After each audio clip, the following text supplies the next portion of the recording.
kama kawaida. Huu ni mtaa unaojulikana kama Dandora ya Kakamega. Huu ni mtaa unaojulikana kama Dandora ya Kakamega.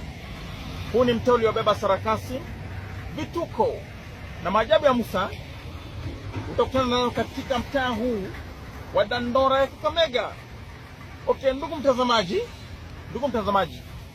niko na kijana mmoja hapa ambaye alikuwa ni kijana mkora sana duniani. Alikuwa ni kijana tapeli. Alikuwa ni kijana ambaye alipenda kufanya anasa za dunia. Ndugu mtazamaji, huyu ni kijana ambaye alifanya anasa za dunia, akamkosea Mungu heshima, akawakosea malaika wa mbingu heshima, hata kuna wakati aliokosea wanadamu heshima. Ni kweli ama ni uongo? Kweli. Okay, tungependa kujua siku ya leo, kwa yote aliyoyafanya, ni maamuzi gani ambayo kijana huyu aliamua? Kwa majina, ndugu, unaitwa nani? Mimi naitwa Nathan, ukipenda unakataa MC Nato.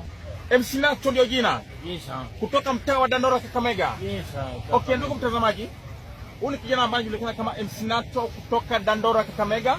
Alikuwa ni kijana mbaya sana.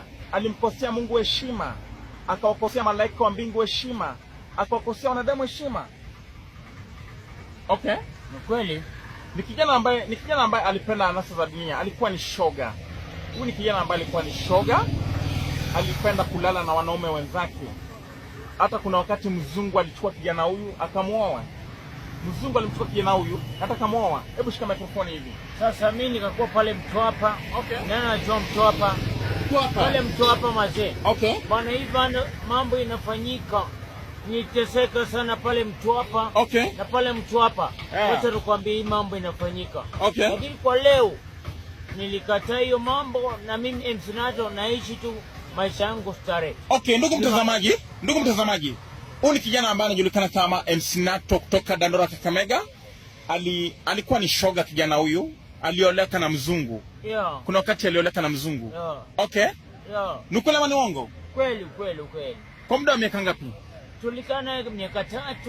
Okay. Ananifinya tu nyuma na mimi lazima niaje. Hadi mimi aje? Si uongo, nakwambia mambo nimepitia, nakwambia. Alifanya nini? Kunifinya tu nyuma. Alikufinya nyuma? Okay, ndugu mtazamaji, yule kijana ambaye anakiri zina anasema mzungu alikuwa akimfinya nyuma. Ukweli ama uongo? Ukweli. Kwa miaka mingapi? Miaka 3. Ya ine nikagundua ni makosa nikaacha. Okay. Okay, ndugu mtazamaji, huyu ni kijana ambaye alikuwa ni shoga hapa Kenya. Alikuwa ni kijana ambaye alikuwa na tabia mbovu. Alikuwa ni shoga. Alioleka na mzungu. Kweli. Na anakiri mwenyewe na kinywa chake.